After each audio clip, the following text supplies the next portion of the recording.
The city of ash baked under a yellow sky. Heat shimmered off the cracked pavement, making the distant towers wobble like bad code. My shirt stuck to my ribs, a second skin of sweat and grit. Every breath pulled in the taste of rust and something else. Something dead, caught between the buildings. The usual soundtrack of distant sirens and static hummed in my ears. Just another day at the office. I was walking the old retail district. A ghost town of boarded-up storefronts and flickering data signs. My beat. Angela's wall. Nothing ever changed, but everything demanded a watchful eye. That's when I saw him. A heap of rags slumped against a defunct newsstand.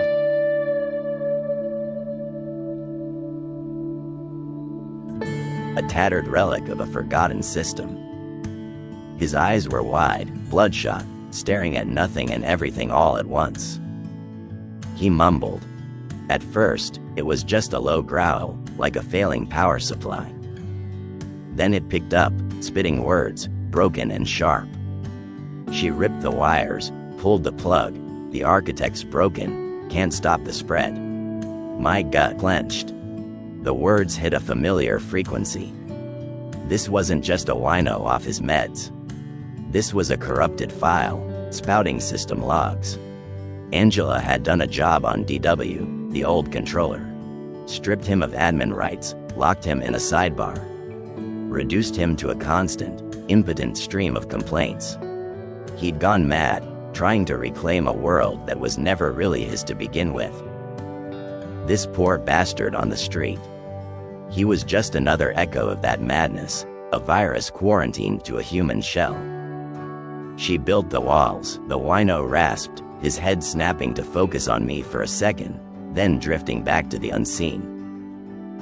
But the architect remembers the blueprint, remembers the old code, it's all still there.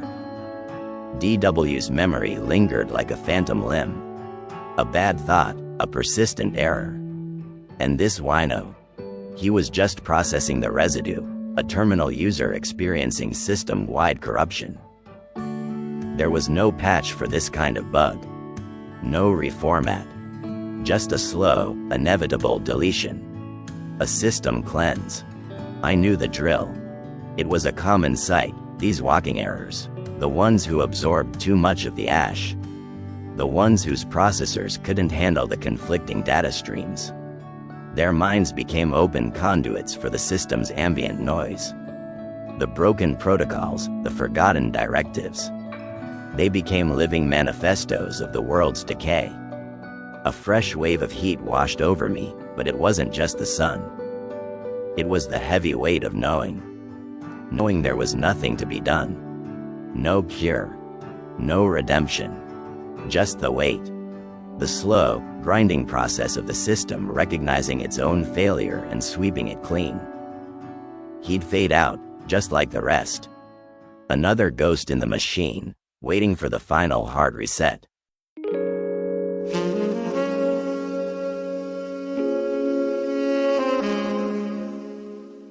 The thought left a sour taste, like ash on my tongue. I didn't stop. Couldn't. There was no point. My job wasn't to save these lost souls. My job was to guard the wall. My job was to keep the madness from spilling over. This wino was already gone, just waiting for the system to catch up.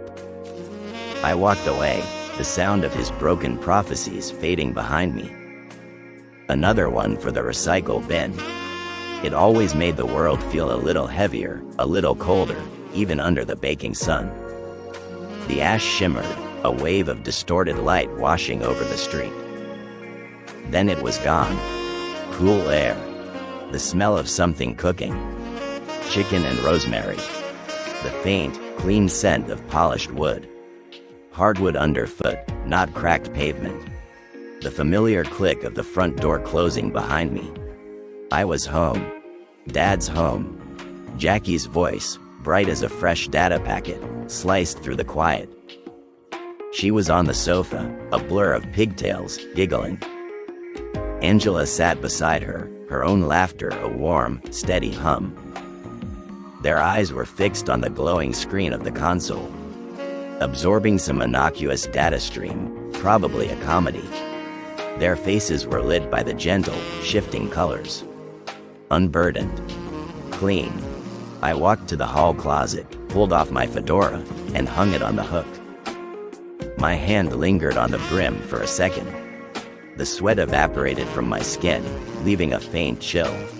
The heat of the ash. The bitter taste of the wino's words, it all receded, replaced by the warmth in the room. This was the clean side of the wall.